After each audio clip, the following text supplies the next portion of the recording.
Bonjour chers frères et sœurs, je vous salue vous qui croyez en Dieu, qui aimez le Seigneur Jésus-Christ, qui chérissez le Saint-Esprit, qui savez que vous êtes un enfant du Père Céleste, un fils ou bien une fille du Père Céleste, qui avez de l'affection pour la Vierge Marie et qui avez de l'affection pour tous les saints.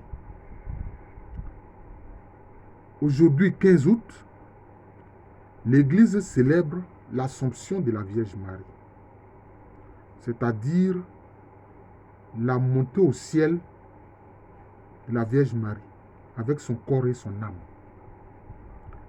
Évidemment, nous avons des frères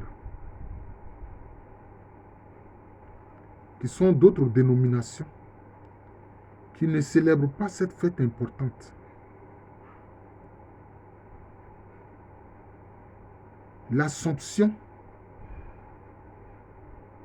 c'est le fait que nous croyons et nous sommes certains que la Vierge Marie,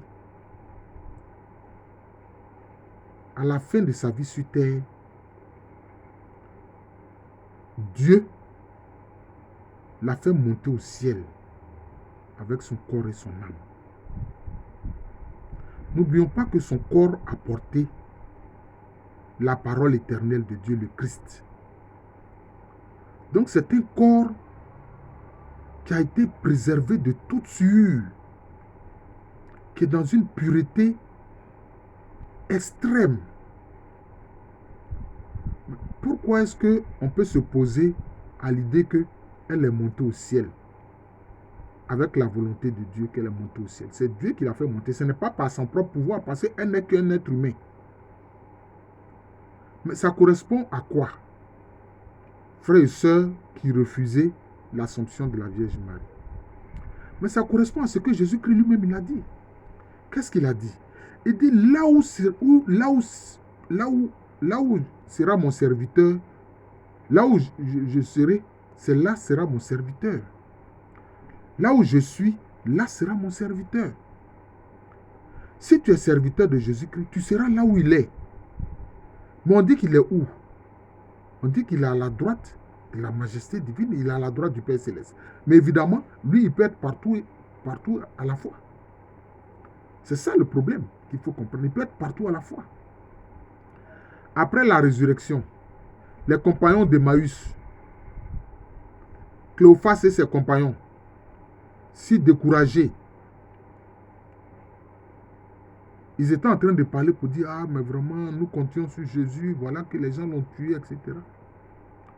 Jésus ne les a pas entendus et puis ne les a pas rejoints là où il est. Et lui-même, il a dit quoi? Il dit, si 2 ou 3 se mettent ensemble pour prier à mon nom, je suis au milieu d'eux.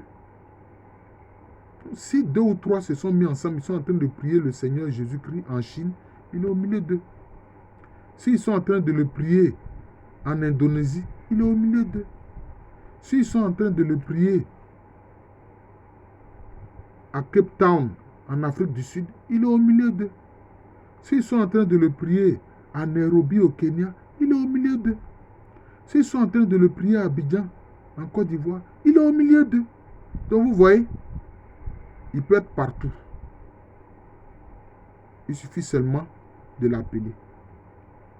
Et non seulement ce fait-là qu'il faut retenir, mais il vit en chacun de nous. Voilà. Il a dit, celui qui croit en moi, je demeure en lui et lui aussi demeure en moi. Mais nous sommes au moins 2 milliards qui croyons en Jésus-Christ.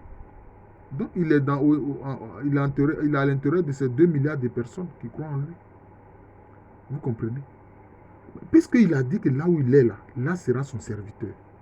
Mais c'est pour ça que nous disons que, puisque la Vierge Marie était sa servante, donc là où il est là, elle est là-bas. Et comme on dit quoi? Lui-même après la résurrection, qu'est-ce qu'il a fait? C'était l'ascension. Puisque Christ Jésus, lui, il est à la fois homme et Dieu, et il a la capacité divine. Donc lui, par sa propre force, il est monté. Par sa propre capacité divine, il est monté. Vous voyez? Si tu veux le rejoindre, là où il a fait son ascension et puis là où il est parti, qu'est-ce que tu dois faire? Mais tu dois aussi monter. Mais toi, comme moi, quand nous allons quitter cette terre, nous ne pouvons pas monter par nos propres capacités. Tout comme la Vierge Marie n'a pas pu monter par sa propre capacité. Mais c'est le Saint-Esprit qui l'a fait monter pour rejoindre son Fils. Hein? Pour rejoindre le Seigneur dont elle est la servante. Elle a dit, je suis l'humble servante du Seigneur. Vous voyez? Donc c'est cela. C'est cela.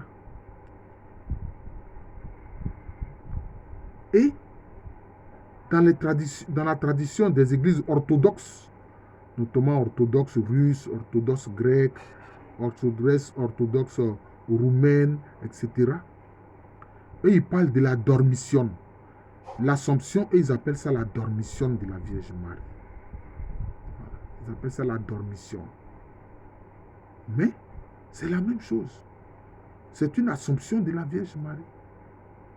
Voulue par Dieu, voulue par le Christ. C'est cela, la dormition. Dans la tradition orthodoxe, on dit que la mort de la Vierge Marie a plutôt ressemblé à un sommeil très profond. Ça ressemblait à un sommeil très profond. Et puis maintenant, Dieu l'a fait monter au ciel. Vous voyez. Mais ceux qui ne veulent pas reconnaître l'Assomption, le dogme de l'Assomption, parce que le mot dogme me fait tellement peur, mais moi j'ai dit que le dogme est absolument indispensable. Parce que le dogme, ce sont des garde-fous. Sans ces garde-fous-là, tout va à volo. Ouais. Jésus a dit, là où il sera, là où il est, là sera son serviteur.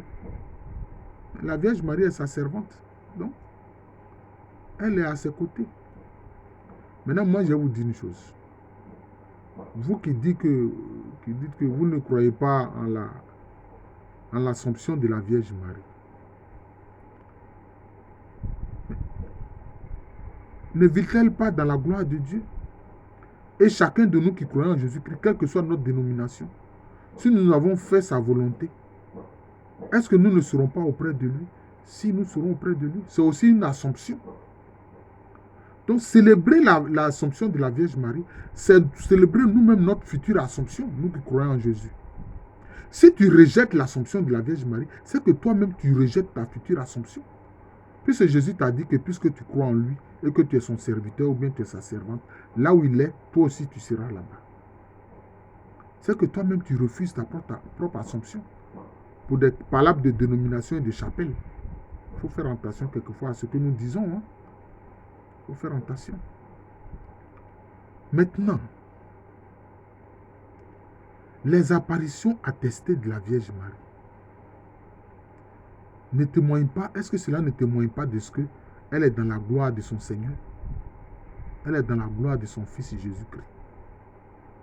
Mais ça atteste qu'elle est dans la gloire du Seigneur, qu'elle vit la gloire de son Fils Jésus-Christ par ses apparitions. Et vous connaissez, l'Église catholique romaine est très prudente. Elle est très prudente. Ce ne sont pas toutes les apparitions qui sont attestées et reconnues vraies. Et l'Église catholique met du temps à cause de sa prudence pour vérifier que cela est exact et que ce ne sont pas des affabulations. Mais écoutez, à travers des siècles, les apparitions de la Vierge Marie, cela ne vous donne pas une idée de ce qu'elle a vraiment vécu l'Assomption et qu'elle vit dans la gloire de Dieu auprès de son Seigneur. Hein?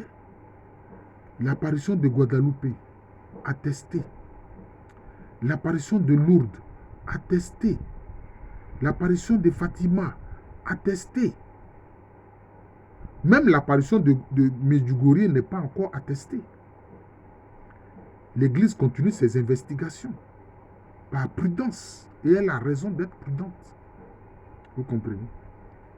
Donc, je voudrais souhaiter une joyeuse fête de l'Assomption à tous mes frères et sœurs en Jésus-Christ. Aujourd'hui, moi-même, je ne sais pas, mais je n'ai pas pu aller à la messe. Je ne pourrais pas aller à la messe. Parce que j'ai du mal à marcher. Voilà, je suis souffrant, j'ai du mal à marcher. J'ai du mal à marcher. J'ai extrêmement mal aux pieds. Bon, mais j'ai commencé un traitement quand même. Voilà. Mon frère médecin, le docteur Gilles Bernard Anderson, ne vous étonnez pas de son nom qui est différent du mien. Non. Sa maman et ma maman sont des sœurs de même père, même mère. Voilà. Il est venu me voir, il m'a ausculté, il m'a prescrit un médicament. Voilà. Et je voudrais saluer mes frères de la paroisse Saint-Ambroise du Jubilé d'Angré. Voilà. Aujourd'hui, fête de l'Assomption, 15 août, je ne suis pas avec eux parce que je suis souffrant. Mon pied me fait mal. Et donc, je ne pourrai pas donner la communion à mes frères et puis je ne pourrai pas visiter les malades à qui j'apporte la communion, j'apporte le corps du Christ. Bon, cela me peine, mais bon. Le fait aussi d'être malade, ça nous ramène à comprendre que nous sommes des pauvres hommes, notre pauvre humanité. Et cela nous ramène aussi à l'humilité, à être humble. Et ça, je trouve que c'est très important. Joyeuse fête de l'Assomption à tous. Que les prières de la Vierge Marie, la Madone de l'Assomption, nous soient favorables. Je suis le frère Jean de l'amour de Jésus. C'est mon nom spirituel. Et à l'état civil, je suis le professeur Aluko Amérénie.